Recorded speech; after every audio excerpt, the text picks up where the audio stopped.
scientists have found a galaxy that is almost 100% dark matter. Right. So most galaxies like the Milky Way, which is kind of an average-sized galaxy, are about 90% dark matter. And scientists found one that is 99.99% dark matter, which basically means that it has, it's as if somebody went into the Milky Way and for every 100 stars threw away 99 of them, but somehow it's staying together. You know, the gravitational forces of these stars should not be enough to keep the galaxy from tearing itself apart, and yet something keeps it together, and that thing is dark matter, and it makes up most of the galaxy. Now, I know in a regular galaxy, you look at the bright stuff and you say there's not enough of the bright stuff there to keep it together. So Right. but a dark matter, which is all a galaxy that's all dark matter, how do you know it's even there?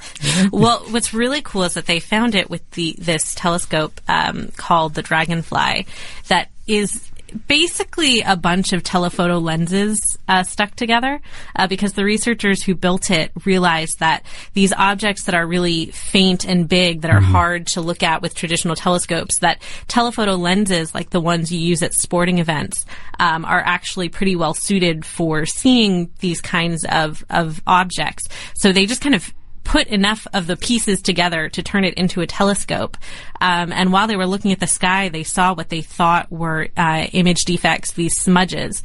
And once they re-examined the data and looked at them again with Keck, it turns out it's what they think is an entirely new class of object. And they think they're going to find a bunch more of these super dark galaxies.